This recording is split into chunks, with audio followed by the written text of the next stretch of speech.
Hi, everybody. Welcome to this night's event.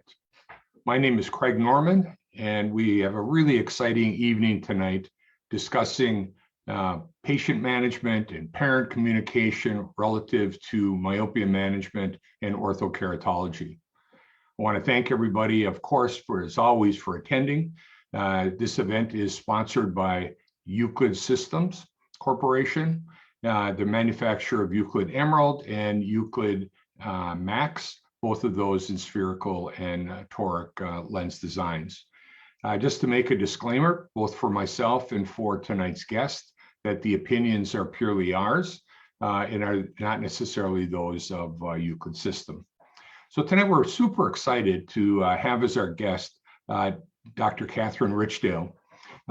Excuse me. Dr. Richdale is a optometrist. She's a PhD. She's widely known and renowned within the contact lens field. She's a fellow of the American Academy of Optometry and a diplomate in the cornea contact lens and refractive technologies. There's much more to her story. And so as I welcome you here, Dr. Richdale, can you tell us a little bit about how you ended up through your career after education at the University of Houston College of Optometry? Sure. Well, first of all, thanks for having me. It's always fun to catch up with you. I think as we were just saying, I first met you when I was just a resident. So it's great to be able to stay in touch for so long. So I went to optometry school at Ohio State and then practiced in the DC, Virginia, Maryland area, and was looking for a little bit something more or new to do, and was convinced to come back just for a master's and a cornea and contact lens fellowship at Ohio State.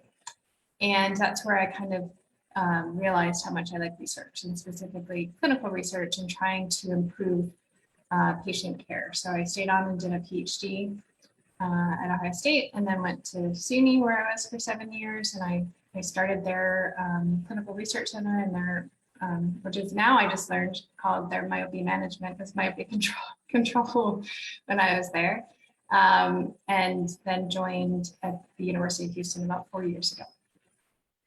Did you have any inkling early on that myopia was going to be your path? No, in fact, certain people will tell you, I specifically said, I'm not a myopia control person. And I still will say that time to time, but what I mean by that is I consider myself first and foremost a contact lens person. So I did my fellowship in contact lens, and I've always taught in contact lens, both in the didactic curriculum and in patient care. My PhD is in presbyopia. So that was a little bit of the transition with multifocals, and then with orthokeratology having my contact lens expertise, that it kind of just over time has become a larger part of my practice, and now I'm just in the myopia management service at UH. So. Yeah, that's terrific. Note that there's been this thrust of setting up a myopia management clinic, if you will, in most of the optometry schools. You've been associated with three of the best that have been figured out how to make that happen. There are, of course, other great programs as well, but the interesting thing within optometry is everybody's really trying to do this now. And I think a lot of them look to you and what your history has been for some kind of guidance on how to build their own program. So that really is terrific. So the myopia management services, that's what it's called. It's not the myopia management clinic, or it's the whatever. It all gets mixed up together. Yeah. So I mean, that sounds really quite terrific. And so tonight we really want to point at, how one communicates with the child and also the parent or parents, and how all of that works. And basically, I'd like to start with, how do patients actually end up in the myopia management services area at the college? And, what is the mechanism to get there? Is it outside referrals, internal referrals? What is that? Could you tell us a little bit about that? Yeah, definitely. So I've been on panels before where a lot of doctors have talked about how hard it is to convert parents, but right? Tell them about myopia management and get them to quote unquote buy in. And, you know, I have to admit, I have the luxury of the people are coming to me for myopia management. I oversee a specific referral kind of clinic specifically for that. But what I can add is that we don't advertise at all. We have grown from word of mouth referral. So first was just mostly our internal clinics. Then we spread the word, and I kind of did some, I called them like lunch and learns, or sometimes we did them in the evenings where we would invite, it was faculty for us at the University of Houston, but could be whoever in the community, for a 30-minute session where we talked specifically about what myopia management was and, you know, why they might want to consider it, and then stick around for a while for those more specific questions from parents. And, you know, I did that maybe 4 times over the course of a year. And since then we haven't done any, and we are getting referrals from outside doctors. We're getting referrals directly from patients, and from, you know, one family to another, they'll tell me who they know. So it really is a fantastic community. Once you get that, you can really expand your clinic without much more effort. Right. After that, you know, initial investment. So I noticed on the website something that's interesting, and I'll read this. It's under the "Did you know" component of the website that says the myopia management service is the first full scope of care myopia management service of its kind in Texas. Yeah. So you say you don't do much for advertising or marketing, but that statement alone is phenomenal. Yeah. And I'm sure is an attention grabber if somebody gets as far as to the website to be able to read that. That is great. I can't take credit for that statement, but that is powerful when you say it like that too. Yeah, totally. I mean, it's a feeling of comfort. It's just kind of what you're looking. And so I'm curious. So I'm the parent. I have the young child, the 8-year-old child. I'm interested in coming to your clinic. And this is kind of a broad question because it happens for every office, right? So you got the parent interested, they call the office. What happens once I call? Who do I talk to? What do they tell me? Yeah. And how does that work? Yep. And so I think that's really important. And from the outset, both at SUNY and here at UH, we made it important that there's going to be a single point of contact staff member who we felt confident had the skills and, you know, repertoire with patients and the knowledge. We train them kind of, and they're generally familiar with myopia management, even better than some of our students at this point, right? We all know that about some of our stuff. They're in, especially, you know, younger students, but they're their point of contact. So we have a direct phone line and an email system that her name is Stephanie here, will answer and respond directly to the parents. And I think that's worth its weight in gold rather than having that first point of contact be like, well, I'm not sure, I can find out, or giving potentially, you know, incorrect information, which can happen because it's complex and it's different than standard care. Okay, so it's a dedicated phone number. Yep. And so even if it's not answered immediately, it can be responded to fairly quickly. Yep. Does this person have a title, a specialty myopia title, or? I give her a title, but I don't know if she has an official title at the university. Right. Yeah. But no, I kind of, to the patients, will say she's our point person. She's the main staff member for the myopia. Right. Okay.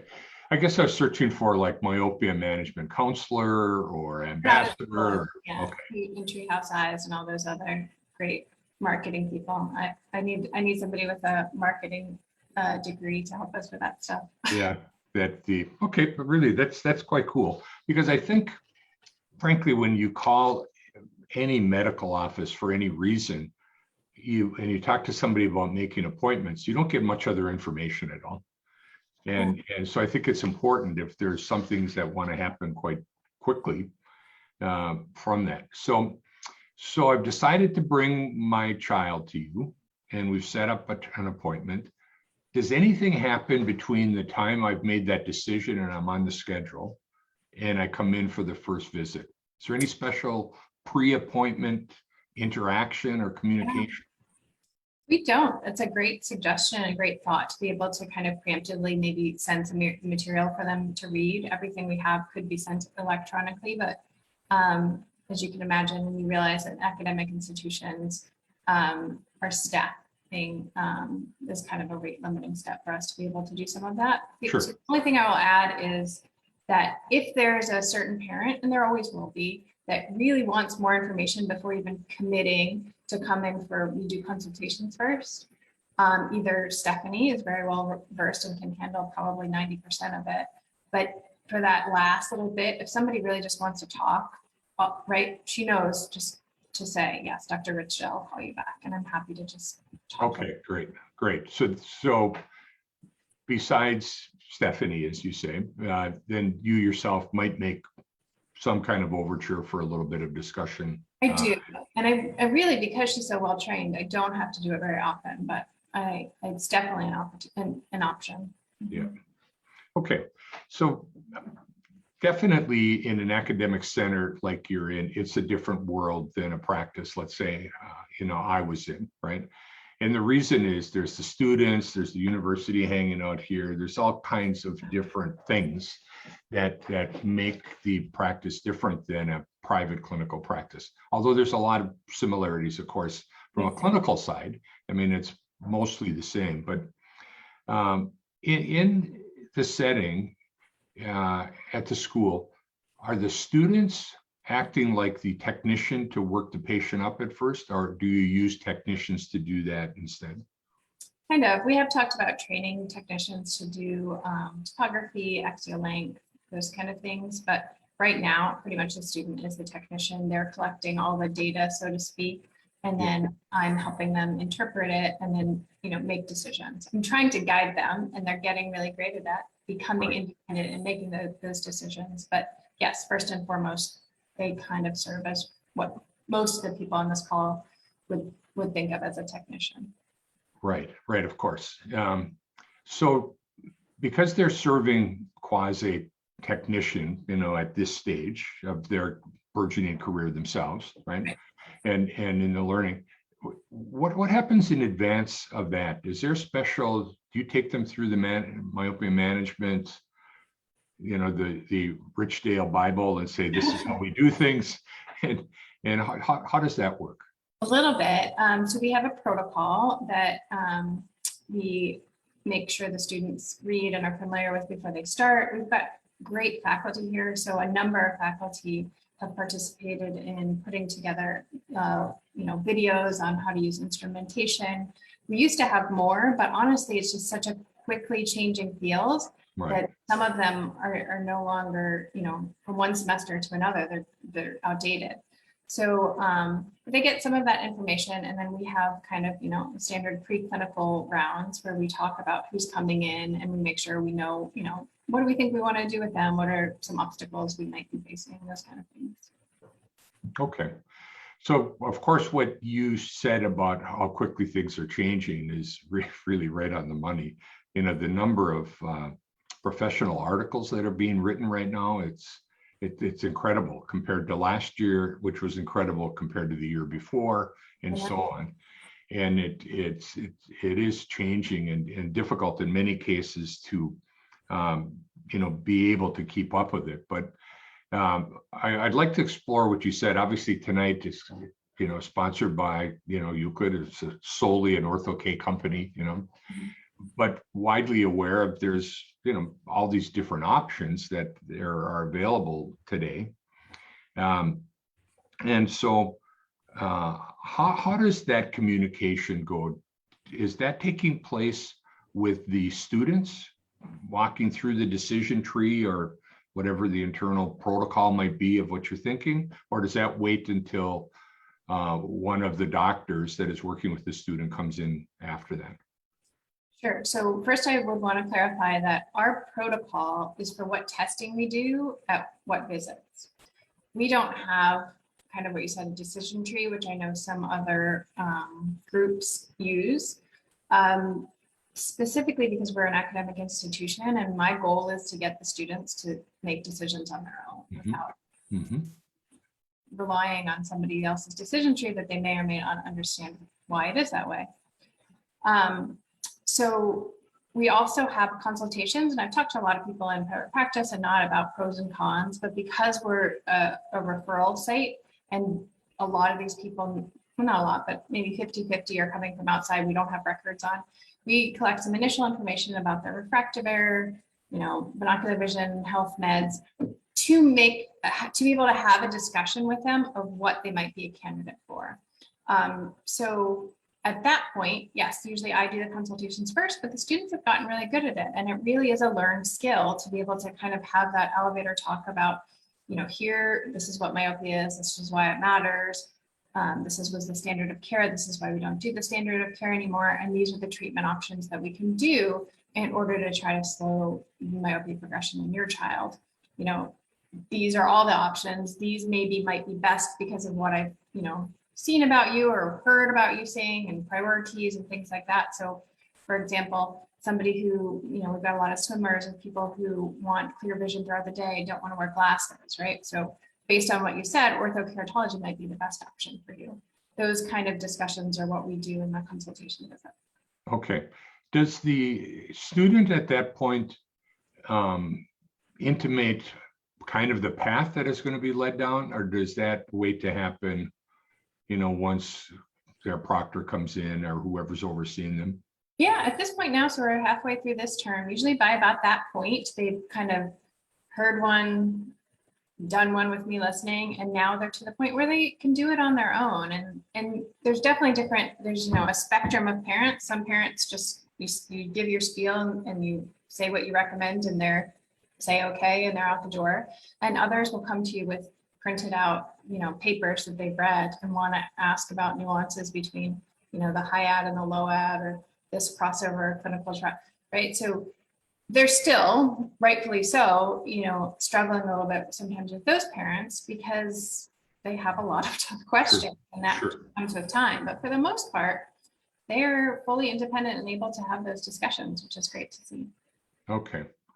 I mean, it is terrific because they are building up their own decision tree already through that process and explaining it to the family. With the COVID protocols at Houston, can more than one parent come in the room at the same time, or is it just one? It's technically on paper one. I will say I've seen in the last couple of months that kind of has not maybe been enforced to the same level it was in the beginning. Okay. Very good. So I did want to just mention that for the audience, if you have any questions for Dr. Richdale, please write them into the comment area, and we will attempt to address those before the evening is completed. So since we want to be able to communicate with the child is kind of secondary. I know it's primary, but at this stage it's secondary because the decisions are being made without a lot of the child input.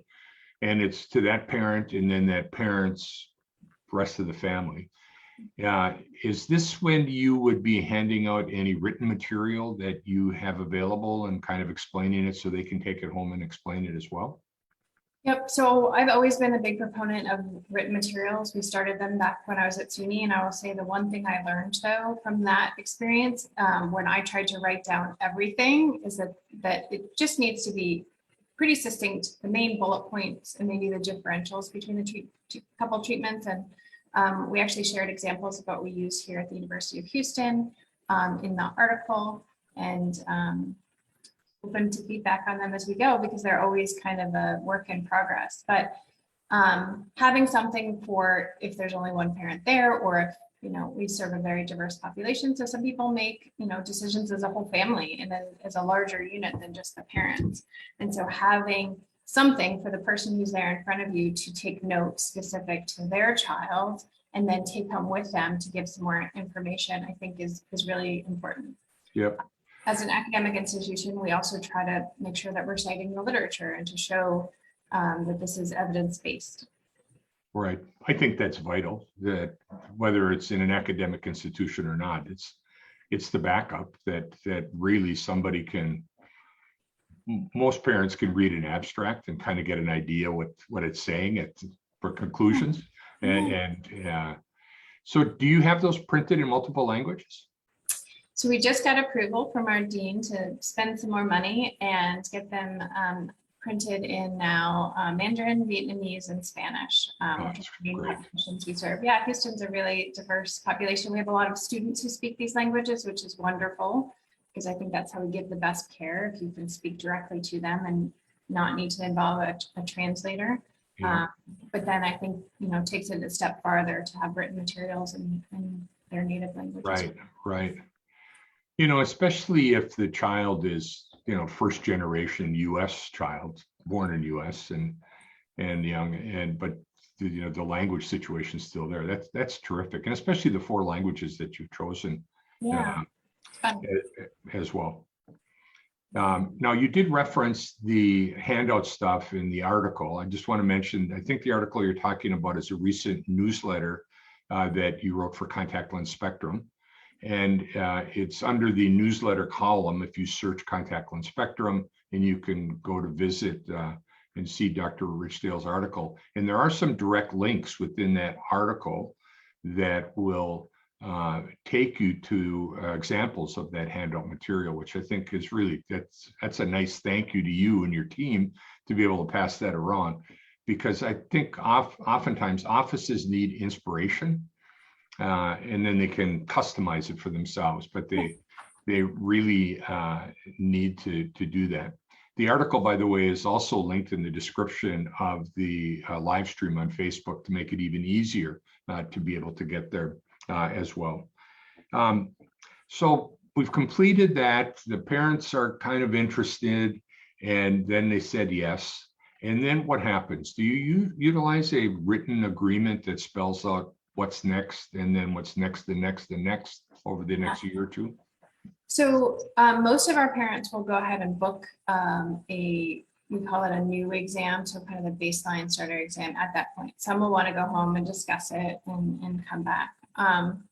If I can interject, so this is important. So this is the myopia management evaluation. This is not the overall comprehensive exam, and this is more an explanation of what's happening.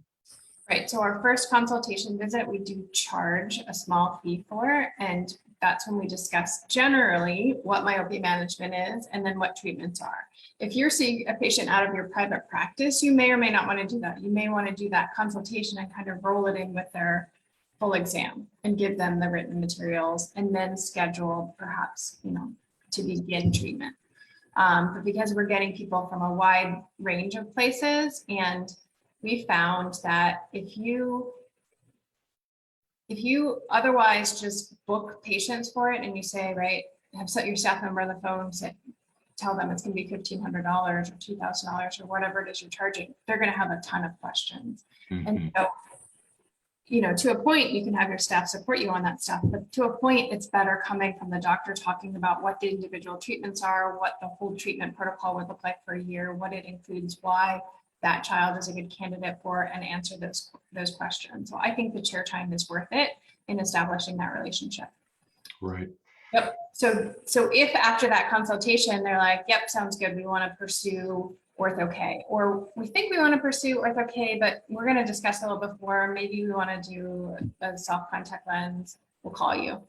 They come back, whatever, for their baseline exam, which is pretty much a comprehensive eye exam. Dilate, we measure their axial length, we do cycloplegic autorefraction. At that point, we would want the parent and child to be, have a plan of where they want to start. And we always tell parents, we can switch, right? I want to know where you want to start now. And if it's not working for whatever reason, you're not adapting, the child's not using the eye drop, whatever it is, we're not going to be like, oh, you're out of luck, sorry, better luck next year. Right, we're going to change. We want to know where you want to start, so we can either order the lenses or plan insertion removal training or write the prescription. Okay, so it's really being presented is that it is a myopia management service. I guess it's just the way you're describing it, but yeah. It's not locked into one widget, right? You have a place where you're going to try first, and let's say device free during daytime, so you go down the path of Ortho-K. But if for some reason over time that doesn't work out, you're willing as part of the care to switch gears. Yep. Yep. And one of the questions I get most often too from parents is, well, can we do both? And my answer is usually yes, but, meaning, yes, we can cross that bridge when we need to, but I'd rather start with one treatment because every treatment has a little bit of cost, side effect, potential benefit. See how you're doing with that. And if we need to add a treatment in the future, we can. I have started a patient on both if a parent is really persistent and adamant and concerned, right? My job is to give them the information and help them make an educated, informed decision, not to tell them what to do.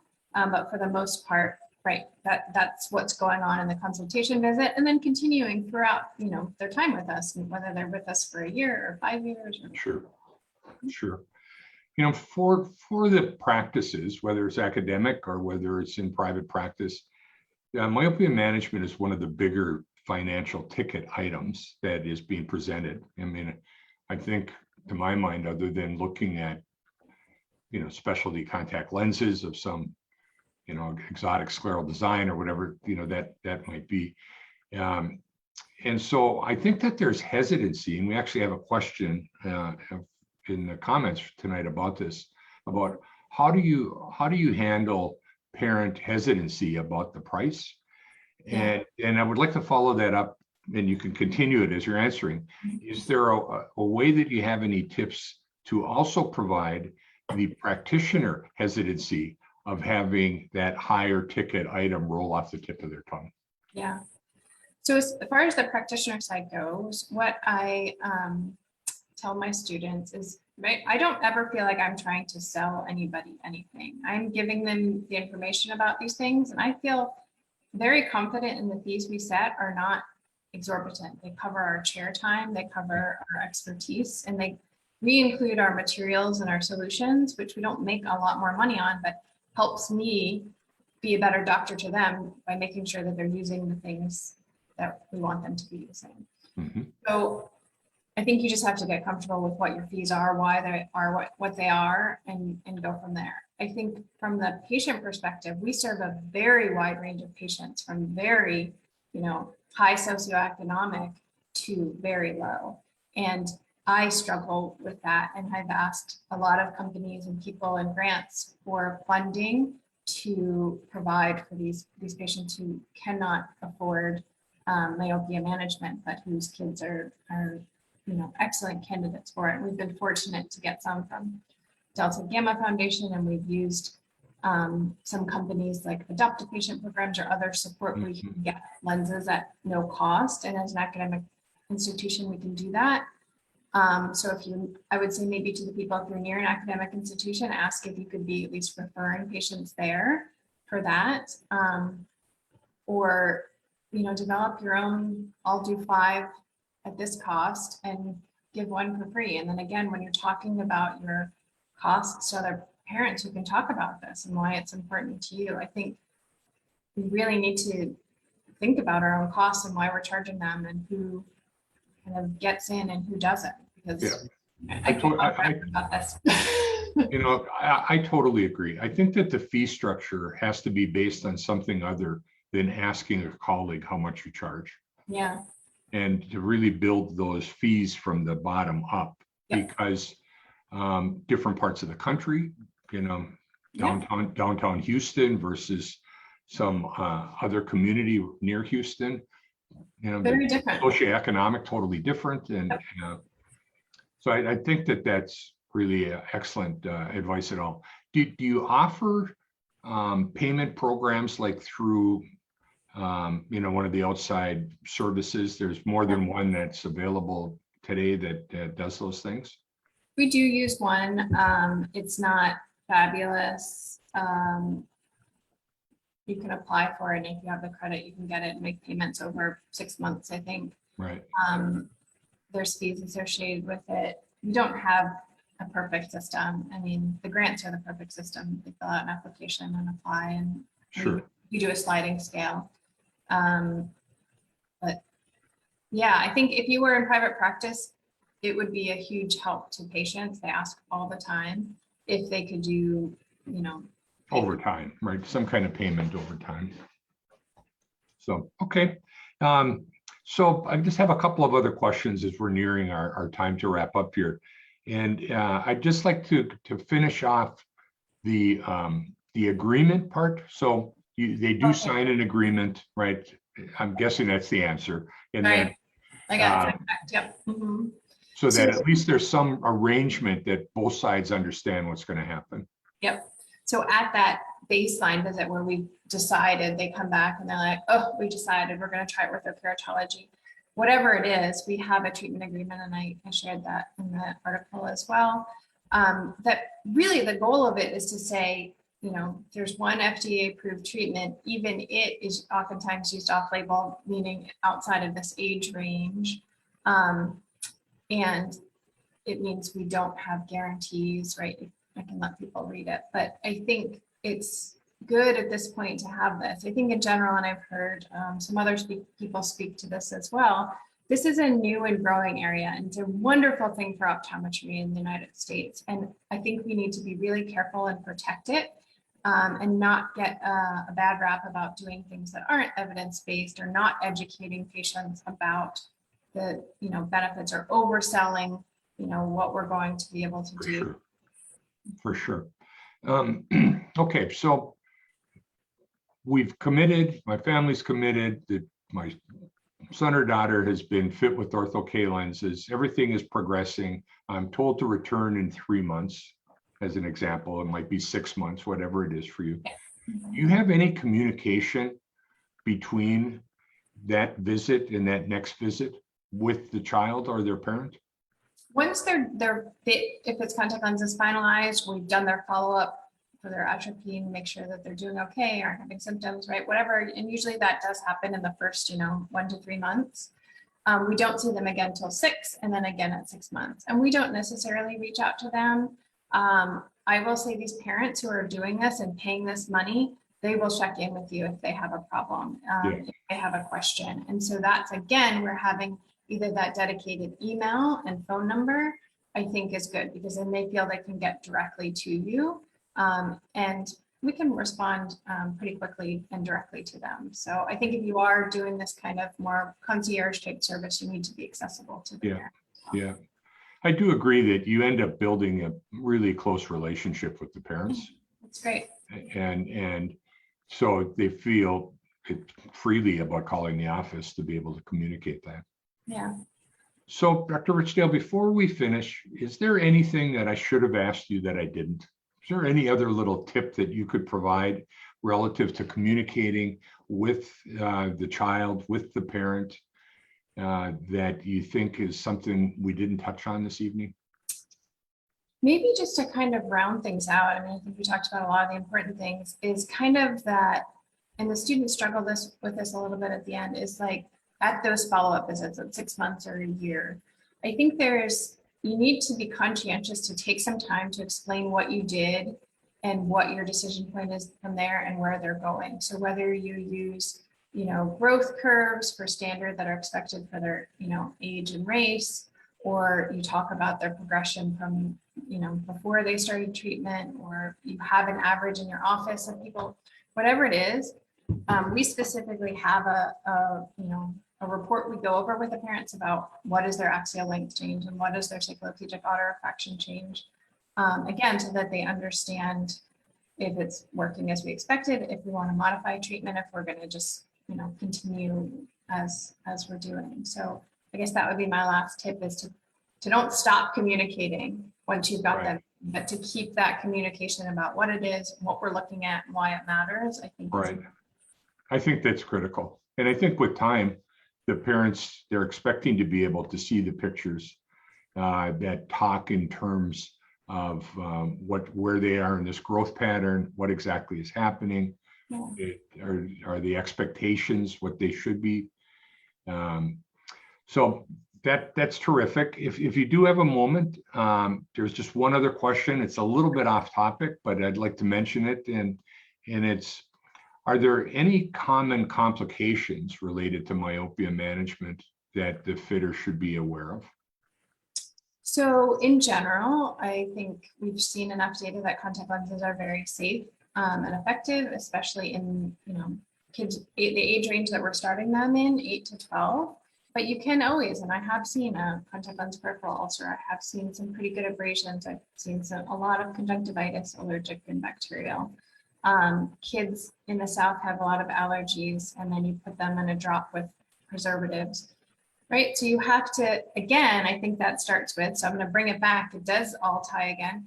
In that initial discussion, when you're talking about the treatment options, I think you have to be forthcoming about what the risks and the benefits are. Sure. So we talk about that there's always a risk with contact lenses, and then here's what we're going to do to minimize it. We're going to make sure that both you and your child are educated on how to properly wear and care for them. We're going to see them more often than we see adults to make sure that there's no, early warning signs that we see or we hear about how you're using those lenses. So yeah, I think I would just say it's like any other patient wearing a contact lenses. You got to watch out for infection. Well, I think that's a terrific answer, because you tied it in directly to what we're talking about this evening, which is the communication with the child and the parent on exactly what is going on. So I want to thank you once again. This is terrific. It's highly educational and informative. And, all of us that are participating in this evening, along with watching, really thank you for your expertise and really appreciate it. And I would say to you that I just want you to keep up doing the great work that you are. It's just fantastic. And I think because of that, this category of myopia management is just going to continue to get bigger, but better at exactly the same time. And I want to thank all of you that are listening for spending your time of watching this, and want to thank Euclid Systems Corporation for sponsoring this event. Thank you very much. We're going to sign off now. Bye-bye. Thank you, Catherine.